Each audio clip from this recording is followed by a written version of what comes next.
Bonjour à vous, chers clients de la TOSA Family. Cette petite vidéo sert à vous présenter ce qui est à venir dans la prochaine version 1.220 de TOSoft, qui, comme à l'habitude, contient plusieurs des nouveautés qui nous ont été demandées par nos clients de partout dans le monde au courant des derniers mois. Alors, sans plus tarder, voici ce que vous pourrez constater de différent une fois que la mise à jour de votre environnement sera effectuée. Le tableau d'émission en attente, c'est un des endroits où des décisions importantes sont prises au quotidien dans votre TOSoft. Combien de temps vous avez pour répartir? Qu'est-ce que vous devez prioriser? Nous avons donc ajouté quelques colonnes qui aideront à la prise de décision rapide par vos dispatchs, dont la typologie nomade, le TA et le fait générateur. Bref, vous aurez encore plus d'infos pour faire votre répartition efficacement.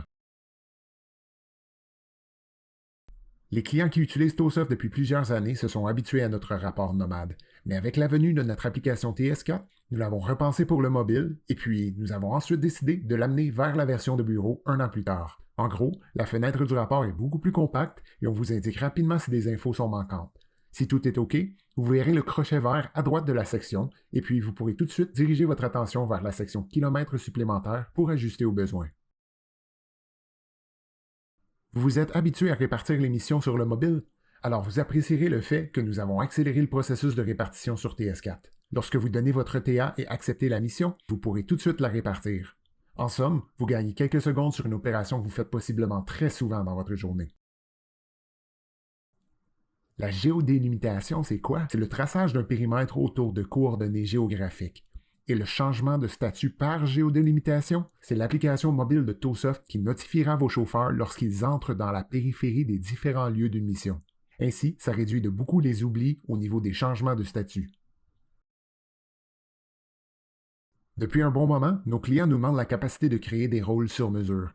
Je veux un rôle comme un administrateur, mais qui ne peut pas voir les rapports de comptabilité, ni configurer des utilisateurs, ni créer des tarifs. Bref, vous voyez comment les besoins peuvent être spécifiques et c'est normal.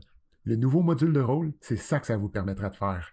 Et en phase 1 du projet, on pourra créer ces nouveaux rôles pour vous sur demande.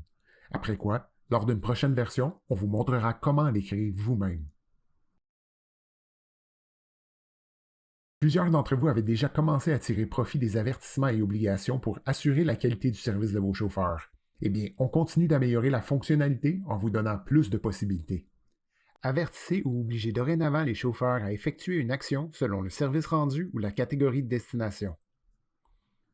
Mesurer la satisfaction des clients face au service rendu, c'est parfois aussi simple que de leur envoyer un questionnaire de satisfaction. Avec le module de satisfaction client, vous pouvez préparer vos différents questionnaires et les envoyer à vos clients par mail ou SMS pour ensuite être notifiés à chaque fois qu'un sondage est complété. Au fil du temps, vous pourrez donc avoir une bonne idée de l'appréciation du service que vous rendez aux clients en consultant vos statistiques de satisfaction. Voilà, c'était une présentation sommaire des plus grandes nouveautés qui sont incluses dans notre version 1.220. Notez qu'elle contient aussi d'autres ajouts ou réparations mineures qui pourraient également vous plaire. On espère que vous apprécierez.